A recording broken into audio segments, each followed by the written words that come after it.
Okay, so we're looking at Cossack dance, great piece. We're looking at the bowing that we need from bar 7, which is this bowing, right at the heel of the bow. And then you're going to use your hand action, finger action, to bring the fingers up into your hand. Bring the fingers into your hand after you've played the note. So it's like the note carries on in the air and you're going to draw a circle. And these are for the 2 up bows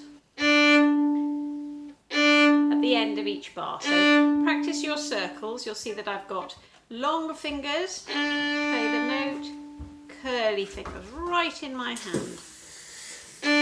So the rhythm goes down and then round, round, down. Whoops, my little finger fell off then, which is an occupational hazard. I want to try and make sure, have a few finger taps, check that your finger is really securely on the top. And when we put it with the note,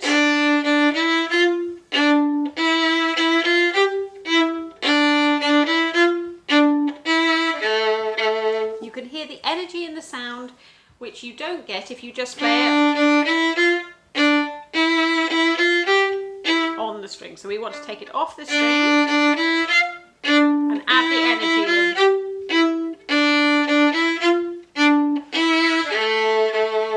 Okay, so just practice it on the open D string first. Watch all the fingering very carefully. I'll come back to the intro later, but we're going to do bar 29 now. 4th finger, and then you're going to do an up bow on the harmonic and then come back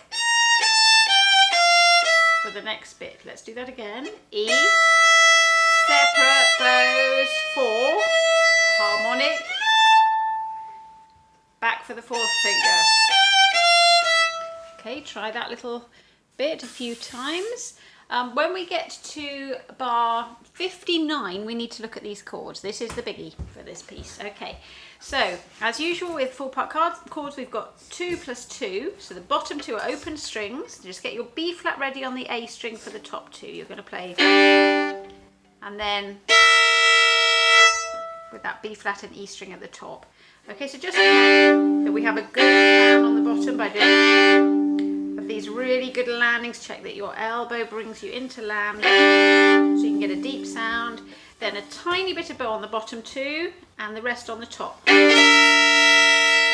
at the end of this chord you're going to feather back, so very lightly just push the bow, glide the bow on the top of the string to be able to play this tiny down bow. And it's that much of a bow and it goes straight to the next note. Okay, so I'll put that whole bar together. You've got the chord 2 plus 2. Sorry, that was horrible. I'm going to do that again. Feather back. Now for the next chord, put your first finger on both of the top strings. Again, you've got the open string at the bottom. This is a retake. So now you need your 3rd finger across the 2 strings on the A and D. Imagine there's a string in between the A and D string, and that's what your 3rd finger's going on, so it stays nice and upright. Just don't try and lie it across the strings. It's upright and trying to face you as much as possible. So if you had a smiley face on your fingernail, it would be looking right at you. Okay, that's the 3rd finger on the middle 2 strings. We need to practice these 2. That's the bottom 2 strings, and the top 2 strings is the 3rd finger and the E string. So just check your finger is upright so it's not catching, there's nothing catching the E string. Then play your 2 plus 2 with tiny bow on the first ones. Now you're going to stay here for the next one, because the tricky thing about this next chord is it starts on an up bow. Okay, hard to get a good sound, but we're going to manage it. We're going to manage to get a good sound on those bottom 2 notes. Put your 3rd finger, roll it so it's only on the D string, and put your 2nd finger behind it on the A string, so they're really close together. You can see how close the 2 is behind the 3. So this is an up bow, first 2 notes at the bottom. That's the 1 on the G string and the 3 on the D. That A there and the G gives a nice clash. Then we're going to the C sharp and the E. And be careful not to crush that note there, because we're in a heavy part of the bow, but hold it right to the end. Okay, so I'm going to play those 2 bars.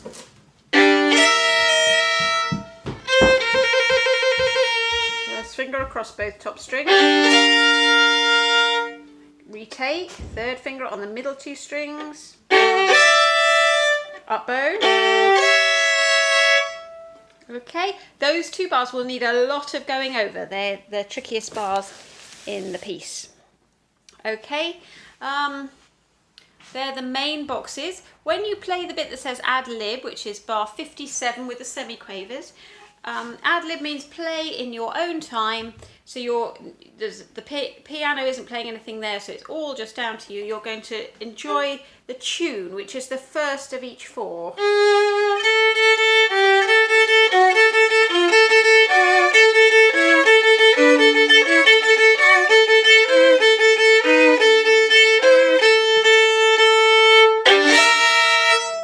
Makes it sound really dramatic if you take your time. So I would start off like rolling down a hill.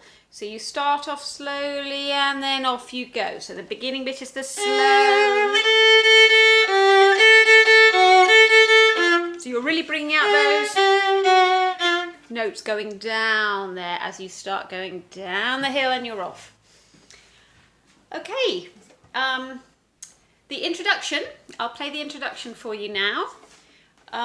So this is all about counting it really and checking that we can fit all the notes in. If you look at bar 3, the second half of bar 3, you need to practice that, the first 4 notes first. Use as little bow as possible. So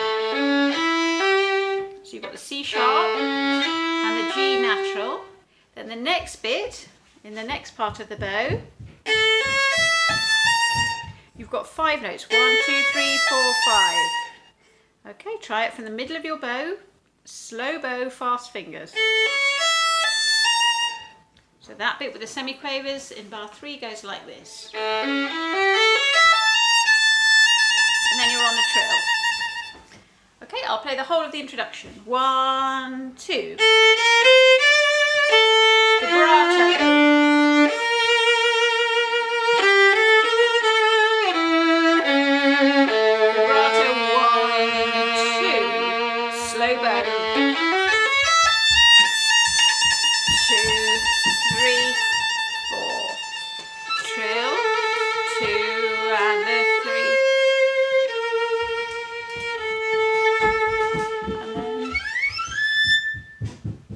Okay, so you, for that last bar, play the A, and then you put your 3rd finger down. You're still in 3rd position. And put your 3rd finger on the A string, and just check that your thumb goes to the nook of the neck to let your hand come right round the top here to find that A harmonic. The 8 above it means it's an octave higher than this one, which would be half of your string. Okay, so we're a whole octave higher up there. Okay, good luck.